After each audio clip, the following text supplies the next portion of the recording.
Fala aí, torcedor do Verdão, mais um vídeo aqui no canal. Pessoal, bora ver aqui as últimas informações do Palmeiras atualizado, novidades aí no nosso Verdão. Galera, vamos ver também o que a mídia falou sobre esse pênalti não marcado no Maurício. Galera, todo mundo falando que foi pênalti. E aí, vocês acham que também o árbitro deveria marcar a penalidade? Ou pra vocês não foi nada? Comenta aqui abaixo a opinião de vocês. Sem mais enrolações, bora pro vídeo, pessoal. Começando o Globo Esporte, muito boa tarde, ótima segunda-feira e ótima segunda-feira, ótima semana pra nós começar mostrando aqui, olha só, o grande resultado do final de semana, né, data FIFA, mas tivemos jogos dos líderes do campeonato e tivemos mudança na tabela. O Peixão venceu o Palmeiras e o Palmeiras agora não é mais o líder do Campeonato Brasileiro. O Flamengo passou com 71 pontos depois de vencer o Sport. Eu vou falar muito sobre esse jogo, mas não vai ser sozinho, não, vai ser com ele, Caio Ribeiro, Caiobinha. E aí? Aqui. Vamos assistir junto a matéria desse jogo? Vamos dar uma olhada. Então vamos ver agora. Eu sei que você já sabe que o Brasileirão tem um novo líder, o Palmeiras não é mais o primeiro colocado, mas a gente vai te mostrar agora o que talvez você não tenha visto nessa vitória tão importante do Santos aqui na Vila Belmiro.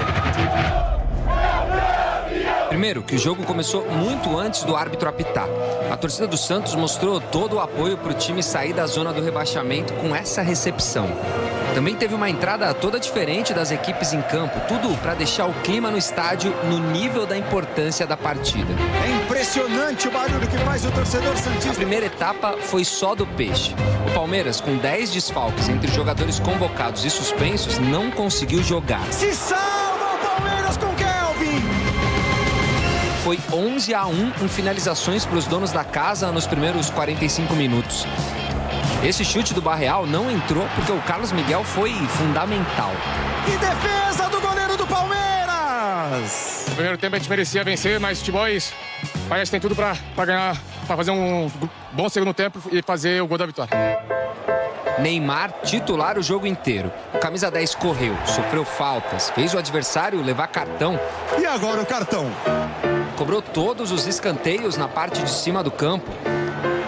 E teve 2 finalizações em gol. Nessa aí, com desvio, quase marcou. Ajeitou o pé direito, ele bateu com desvio no... Eu sentia isso, eu digo, ele vai chegar bem ao jogo. Eu sentia isso, ele vai chegar bem no jogo.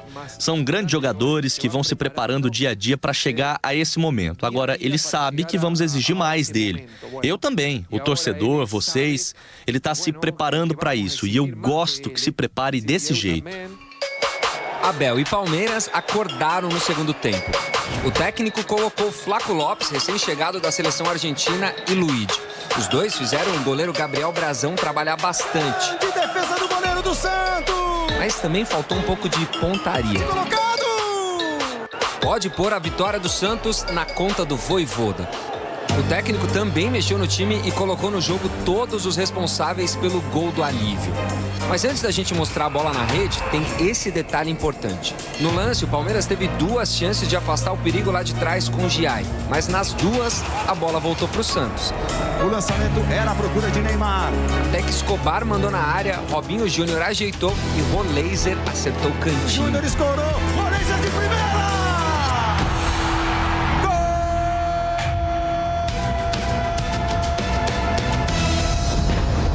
Resultado comemorado demais na Vila Belmiro. O Santos saiu do Z4. Já o Palmeiras agora é o vice-líder do Brasileirão, 3 pontos atrás do Flamengo, faltando 5 jogos. Será que alguém arriscaria dizer que o campeonato está decidido? Que vai ficar tudo assim até o final? Eu, com certeza, não me arrisco. Este campeonato tem que ser analisado quando chegar ao fim por tudo o que se passou durante a época, não é neste momento. É jogo a jogo, faltam 15 pontos e no final vamos ver. Aí o Abel, poucas, e a gente mostrou a primeira parte do Palmeiras, né? Aqui na segunda, o Santos com uma vitória importantíssima e respirando, saindo aqui com 1 pontinho da zona de rebaixamento. Caioba, Santos foi melhor e mereceu essa vitória, não foi? Foi superior nos 90 minutos e muito em função de poder contar com seus melhores jogadores, inclusive no banco de reservas. Na hora que mexe o time, na hora que entra o Roleiser, ele ganha a partida. O Abel, as 2 substituições que ele poderia fazer ofensivo, o Flaco e o Luigi, ele fez no intervalo. Depois ele não tinha mais como mexer, porque era só um moleque no banco. Então venceu o time que mais procurou o gol. O jogo foi no sábado, né? E hoje, segunda-feira, a torcida palmeirense ainda tá chiando muito do lance do pênalti do Maurício, né? A gente vai mostrar pra vocês aí, né? Eu não sou especialista em arbitragem. Caioba é um grande comentarista, é especialista em campo. Caioba, isso é pênalti ou é somente um ipom do judô? Pra mim, é um ipom e no futebol é pênalti. Na hora, eu até achei, eu não me manifestei, porque o PC, que é de arbitragem, falou que não daria o pênalti. E eu tinha muita dúvida se ele pegou primeiro, se ele furou e depois houve o contato, ou se por conta do contato houve a furada. E eu acho que foi a segunda possibilidade. Ele tá inteiro na bola e no tranco do Souza, que não pega a bola, somente o adversário, é que o Maurício não faz o gol e pra mim teria que ter sido marcado o pênalti. E nem chamou o VAR nem nada, né? Que coisa. Enfim, mas acontece. Às vezes é prejudicado, às vezes é beneficiado. Teve rodada do Campeonato Brasileiro, temos um novo líder que é o Flamengo e temos um novo vice-líder que é o Palmeiras, Danilo Lavieri. Pergunta, o que deu errado? Por que o Palmeiras perdeu a liderança e por que o Santos ganhou na última bola? Tudo bem, os caras estavam desfalcados, né? Não, tem a questão do desfalque, mas mesmo assim o Palmeiras fez um primeiro tempo horrível, mas no segundo tempo reagiu e conseguiu criar duas grandes chances para poder fazer o primeiro gol e provavelmente se saísse na frente a Vila Belmiro viraria um inferno para os próprios jogadores do Santos. O Palmeiras teve uma chance clara com o Flaco Lopes, teve uma outra chance clara com o Luigi logo no começo do segundo tempo, depois de um péssimo primeiro tempo, em que o Santos teve um domínio de bola, o Carlos Miguel fez uma boa defesa do Barrial, mas depois disso, no segundo tempo, o Palmeiras melhorou, conseguiu criar algumas oportunidades. Eu particularmente não entendi porque o Palmeiras fez toda a operação para o Flaco e colocou só no segundo tempo. Eu imagino que tem a ver com desgaste, mas lembrando, ele jogou 5 minutos na Argentina. De todo caso, quando ele entrou, o Palmeiras mudou bastante, começou a ter mais controle de bola quando dominava a bola no campo de ataque, criou chances e perdeu oportunidades que não se podem perder quando você tem um time totalmente desfalcado num clássico, contra um Santos que lutava contra o rebaixamento. Teve também um pênalti que normalmente seria dado no Brasil em cima do Maurício, que não foi dado, não acho nada escandaloso, mas já vimos pênaltis como esses serem dados aqui no Brasil. Em todo caso, eu acho que todas essas reclamações de desfalque, pênalti, ela fica em segundo plano a partir do momento que você tem a chance de matar um jogo e não mata. E aí agora o Palmeiras vai ter que torcer contra o Flamengo nas próximas rodadas. Eu acho que justamente na quarta-feira, toda essa situação que a gente descrevia já, né, que era uma situação favorável ao Flamengo. Na quarta, eu acho que a situação é favorável ao Palmeiras e vai ter que ver como o Flamengo vai reagir no clássico contra o Fluminense. E a mesma coisa o Palmeiras com o Vitória, na expectativa de como os sul-americanos, né, não sul-americanos estrangeiros no caso, serão utilizados pelo Uruguai, pelo Paraguai, para os próximos amistosos e ver. Acho que o Palmeiras jogou muito mal o primeiro tempo, mas o segundo tempo foi ok dentro das limitações que tinha o time. Agora resta secar, porque o Palmeiras não depende mais só dele.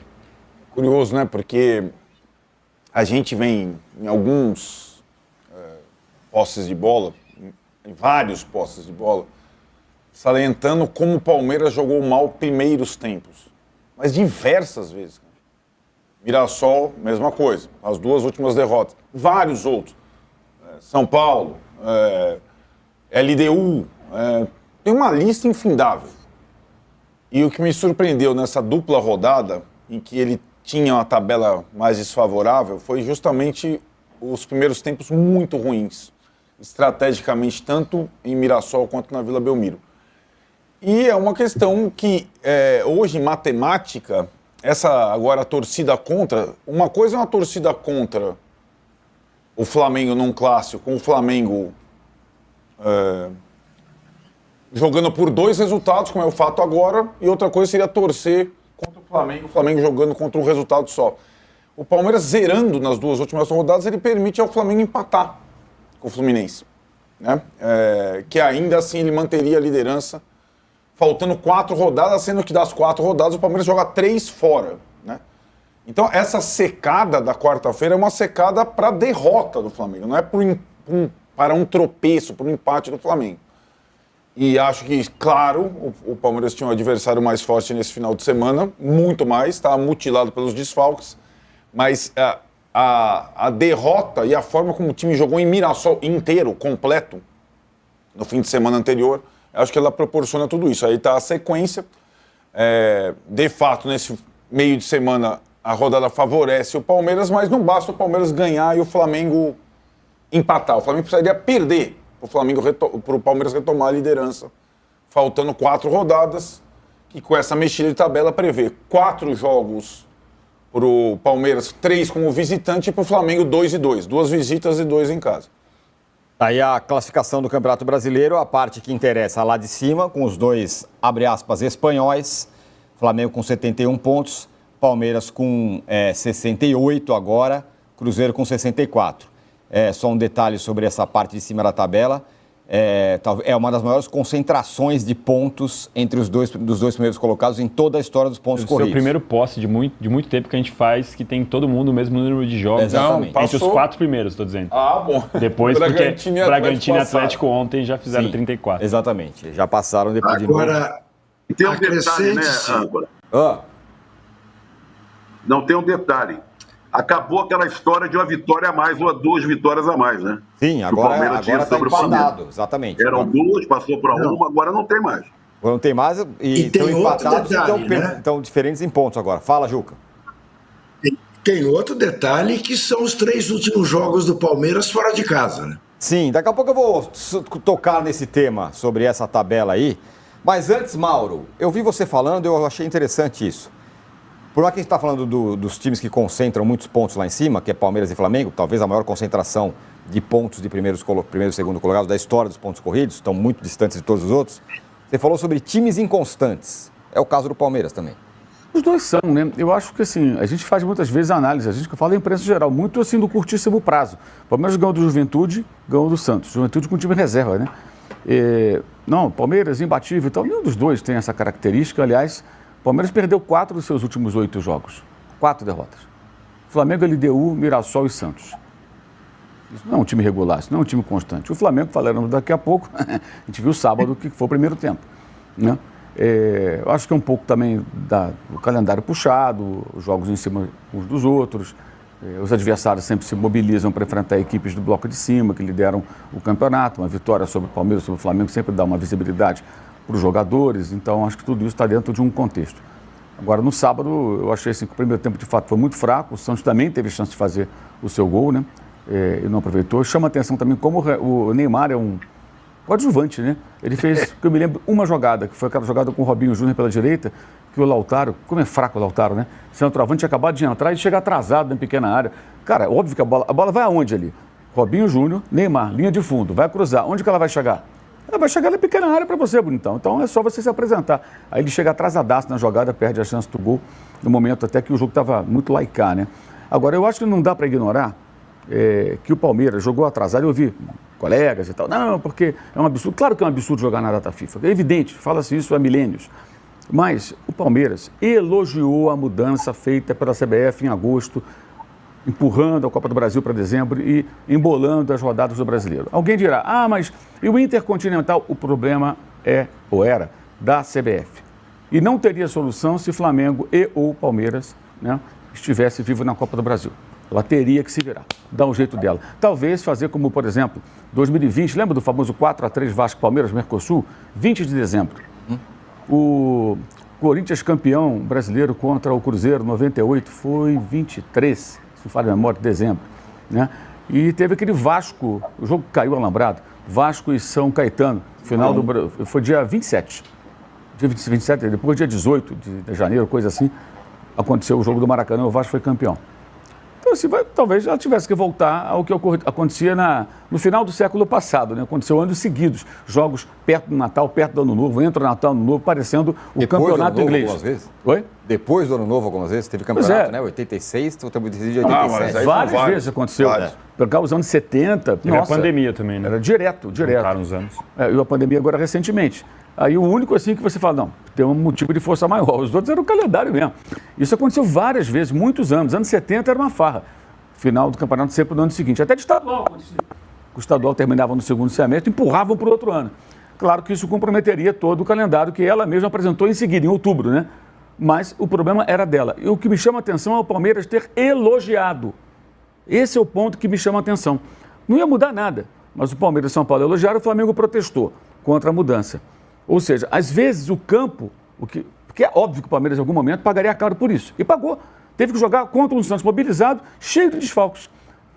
Houve também um erro estratégico aí. Poderia ter jogado logo depois do Mundial de Clubes, mas optou por um período maior de folga. E aí a CBF tem esse álibi, digamos assim. Não, tinha uma data ali, não quiseram, né? O Flamengo também. Só que o Flamengo tinha um Sport pela frente. E era óbvio que interessava empurrar esse jogo, mesmo que fosse na data FIFA, porque o Sport chegaria virtualmente eliminado ou você foi eliminado desse jogo. Meus amigos, depois de um final de semana muito movimentado aí, com polêmicas do jogo contra o Santos, um pênalti que não foi marcado, muita gente aí, né, pessoal, comentando aí, falando que foi pênalti, claro. Eu já cansei de falar que foi pênalti, na minha opinião foi, mas enfim, o jogo já passou, vamos falar sobre o próximo jogo do Palmeiras. Palmeiras vai enfrentar o Vitória em casa no Allianz Parque e galera, precisa da vitória para se manter vivo na disputa pelo título. Atualmente, no momento, o Flamengo está em primeiro com 78, com 71, o Palmeiras em segundo com 68 e o Cruzeiro atrás do Palmeiras com 64 pontos, ou seja, estamos a 3 pontos do Flamengo e a 4 pontos do Cruzeiro. A vitória contra o Vitória é muito importante, é crucial para ficar se mantendo aí, disputando o título do Brasileirão. O Palmeiras, que para esse jogo deve ter algumas mudanças, o Palmeiras vai voltar com o time titular, alguns jogadores que estavam com suas seleções podem conseguir voltar a tempo para esse jogo. O jogo vai ser na quarta-feira, o Brasil mesmo vai jogar na terça-feira. Dependendo aí, se o Vitor Roque não jogar, acredito que ele vem para ser titular. Eu não lembro agora se a viagem é muito longa. Se for muito longa, aí eu acho que ele não joga, mesmo não atuando. No primeiro jogo contra Senegal, ele não jogou nenhum minuto, então já não teve risco de lesão, ainda bem. Vamos ver agora no próximo jogo contra... eu esqueci agora o time, galera. Mas enfim, vamos ver se o Brasil vai colocar, né? Brasil não, Ancelotti vai escalar ele como titular. Eu acredito aí que ele não deve ser titular, deve ser no mínimo ali jogar uns, sei lá, 20 minutos, 15. O Flaco Lopes mesmo na seleção argentina jogou apenas 11 minutos. Já alguns jogadores, né, jogaram o jogo todo, o caso de Gustavo Gomes, cara, jogou o jogo inteirinho, apesar também que lá o Paraguai não tem muitas opções, né, então teve que colocar ele. Acabei de olhar aqui, pessoal, no celular. O jogo vai ser contra a Tunísia. Isso mesmo, o jogo contra a Tunísia. O Brasil vai jogar. Eu acredito que vai ganhar novamente, né? O jogo vai ser às 4h30 da tarde. Comenta aqui, pessoal, se vocês acham que o Vitor Roque tem que ter mais oportunidades. Eu acredito aí que ele merecia pelo menos uma minutagem, né? Para ele mostrar ali que consegue jogar bem. Vamos ver o que vai acontecer. Tomara que ele volte a tempo aí para jogar contra o Vitória. O Brasil, tomara que não coloque ele muito tempo, pelo amor de Deus. Nós precisamos do Vitor Roque. O Palmeiras está disputando o título, cara. Então é importante ter o time completo. O Palmeiras vacilou, infelizmente acabou perdendo para o Santos. E para piorar, o Flamengo acabou vencendo o Sport. Mas eu acredito que nesse jogo o Palmeiras vai sair vencedor. O Vitória é um time que não é muito forte, ainda mais jogando dentro do Allianz Parque. Eu acho que o Palmeiras vai ser muito superior. Vamos torcer para vencer. Eu boto meu palpite aqui, galera, de 3-0 para o Palmeiras. 3-0. O Palmeiras vai entrar com sangue no olho, né? Vai querer vencer de qualquer forma. E o importante, vai querer fazer saldo de gols. Então, com certeza vai ser um jogo aí de muitos gols. Se o Palmeiras jogar como vem jogando, vai ser complicado, né? São 2 derrotas seguidas já. Perdeu para o Mirassol, perdeu para o Santos. Então, vamos ver o que vai acontecer. Esse de ontem não dá para tirar muito parâmetro, porque foi um time totalmente reserva. Com o time titular no Allianz Parque, nós vimos que o Palmeiras conseguiu vencer de 2-0 fácil, sem problemas, jogou muita bola. Então, se tivesse com o time titular no sábado, acredito que daria para vencer também ou empatar. com derrota eu acho que dificilmente o Palmeiras sairia de lá. Comenta aqui se você quer o Vitor Roque amanhã no jogo contra o Vitória e já deixa aqui, amanhã não, jogo quarta-feira, e já comenta aqui o seu palpite. Já falei o meu 3-0, quero saber o de vocês. Agora eu fico por aqui, um grande abraço pessoal e até o próximo vídeo.